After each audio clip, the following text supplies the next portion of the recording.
Muhammad se niche dans le giron de son père, oiseau apeuré par l'enfer du ciel. Protège-moi de l'envol, père, car mes ailes sont encore petites pour le vent, et la lumière est noire. Muhammad supplie de rentrer à la maison, sans vélo ou chemise neuve. Il voudrait retrouver le banc de l'école, le cahier de grammaire et de conjugaison. Emmène-moi à notre maison, père, que je prépare mes leçons et complète ma vie petit à petit, au bord de la mer, sous les palmiers. Rien de plus, rien de plus.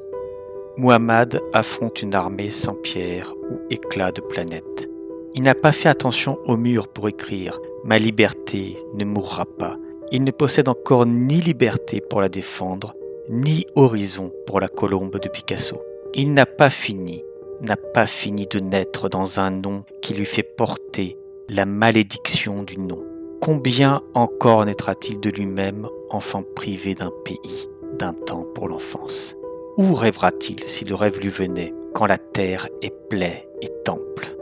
Muhammad voit venir sa mort, inexorable, mais il se souvient soudain d'une panthère à la télé, une panthère puissante tenant un faon à sa merci, mais qui, s'en étant rapprochée, huma le lait et ne le dévora pas, comme si le lait apprivoisait la bête sauvage. Moi aussi j'en réchapperai, se dit le petit en pleurs, car ma vie est là-bas, cachée dans l'armoire de ma mère. J'en réchapperai et témoignerai. Muhammad, ange pauvre à la portée du fusil de son chasseur de sang-froid, une heure que la caméra capte chacun des mouvements du garçon qui se fond dans son ombre. Son visage tel l'aube est net, son cœur tel une pomme est net, ses 10 doigts tels des bougies sont nets, et la rosée sur son pantalon. Son chasseur aurait pu y penser à 2 fois, se dire « Je l'épargnerai » en attendant qu'il sache épeler correctement sa Palestine. Je l'épargnerai maintenant en gage de ma conscience et l'abattrai plus tard lorsqu'il se révoltera.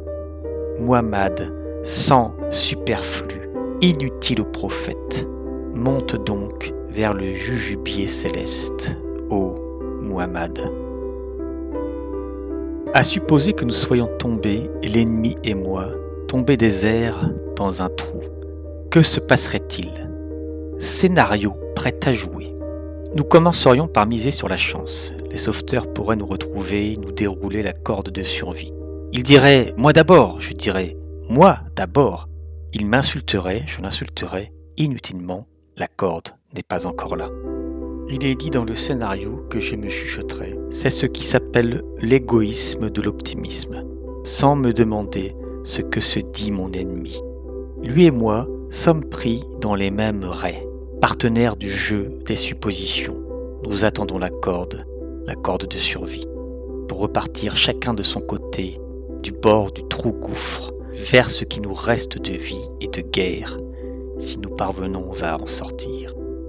Lui et moi avons peur ensemble, mais nous n'échangeons aucun propos sur la peur ou tout autre sujet car nous sommes 2 ennemis. Que se passerait-il si un serpent sortait, là, des scènes du scénario, sifflait et gobait d'un coup, les 2 apeurés, lui et moi? Il est dit dans le scénario, lui et moi serons associés dans la mise à mort d'un serpent pour avoir la vie sauve ensemble ou séparément. Mais nous ne prononcerons ni remerciements, ni félicitations pour ce que nous aurons accompli ensemble, car seul l'instinct, pas nous, s'est défendu, et l'instinct n'a pas d'idéologie. Nous n'avons pas dialogué, je m'étais souvenu de son art du dialogue dans l'absurde partagé, lorsqu'il me disait par le passé « Tout ce qui est désormais mien m'appartient, et ce qui est tien t'appartient et m'appartient. » Avec le temps, et le temps est sable et mousse de savon, il rompit le silence et l'ennui et me dit « Que faire ?» J'ai dit « Rien, épuisons les possibilités. » Il dit « D'où viendrait l'espoir ?» Je dis « Désert. » Il dit « Aurais-tu oublié que je t'ai déjà enterré dans un trou identique à celui-ci ?» J'ai dit « J'ai failli l'oublier car un lendemain illusoire m'a tiré par la main et s'en est allé fatigué. » Il dit « Négocieras-tu maintenant ?» Je dis « Négocier quoi, là, dans ce trou tombeau ?» Il dit « Ta part est la mienne de notre impuissance et de notre tombe commune. » Je dis « À quoi bon? Le temps nous a échappé, le destin s'est soustrait à la règle. Voici qu'un assassin et sa victime repose dans le même trou qu'un autre poète mène ce scénario à son terme. Ici, entre les débris des choses et le rien, nous vivons dans les faubourgs de l'éternité. Nous jouons parfois aux échecs, insouciants du destin derrière la porte. Nous sommes toujours là, bâtissant des décombres, des colombiers lunaires. Nous connaissons le passé sans disparaître, ni passer les nuits d'été en quête des hauts faits d'un âge d'or. Nous sommes qui nous sommes sans nous demander qui nous sommes, car nous sommes toujours là, ravaudant la robe de l'éternité. Nous sommes les enfants de l'air chaud et froid, de l'eau, de la rosée, du feu, de la lumière et de la terre, des pulsions humaines. Et nous possédons une moitié de vie, une moitié de mort, des projets d'éternité et d'identité. Patriotes comme les oliviers, mais nous sommes là de l'image du narcisse dans l'eau des chants patriotiques. Sentiments involontaires, lyriques par choix, nous avons oublié les paroles des chansons sentimentales. Ici, en compagnie du sens, nous nous sommes révoltés contre la forme et nous avons modifié l'épilogue. Dans le nouvel acte, nous sommes naturels, ordinaires et ne confisquons ni Dieu ni les larmes de la victime. Nous sommes toujours là et possédons de grands rêves, comme amener le loup à jouer de la guitare dans un bal annuel. Nous possédons aussi de petits rêves, comme sortir du sommeil, guéri de la déception et sans rêve impossible. Nous sommes vivants et présents et ce rêve se poursuit. Ici, dans ce qui reste de paroles divines sur les rochers, nous récitons les actions de grâce dans la nuit et à l'aube, car l'invisible pourrait nous entendre et inspirer à l'un de nos jeunes un vers de l'hymne de l'éternité. Maintenant, entre hier et demain, une femme lave les vitres de la maison. Elle n'oublie ni ne se souvient. Maintenant, le ciel est propre. Maintenant, un ami m'interroge, quel bonheur à présent, puis s'en va pressé sans attendre la réponse. Maintenant, entre hier et demain, un isthme changeant et de passage. Le temps s'arrête comme s'il s'arrêtait un instant entre deux moments. Maintenant, la patrie est belle et légère. Maintenant, les collines se hissent pour téter les nuages diaphanes et entendre la révélation. Le lendemain est la tombola des perplexes. Maintenant, notre passé polit une icône lunaire de pierre. Maintenant, nous vivons hier et demain et nous partons dans deux directions qui pourraient échanger un salut poétique. Maintenant, le sens porte les griffures du présent brisées comme la géographie. Maintenant, durant la sieste du jeune temps, la blanche éternité modifie les noms du sacré.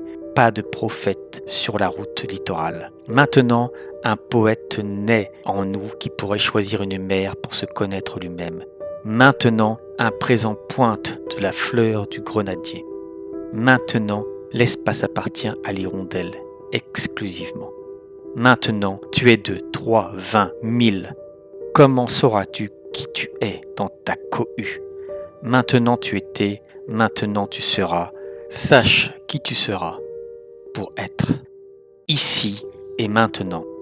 Ici et maintenant, l'histoire ne se soucie ni des arbres, ni des morts.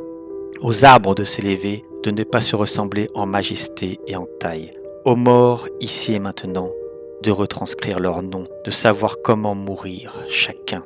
Aux vivants, de vivre en groupe, de ne savoir vivre sans une légende écrite qui les préserve des écueils du réel mou et de la rhétorique du réalisme. À eux de dire, nous sommes toujours là, guettant une étoile dans chaque lettre de l'alphabet. À eux de chanter, nous sommes toujours là, portant le fardeau de l'éternité.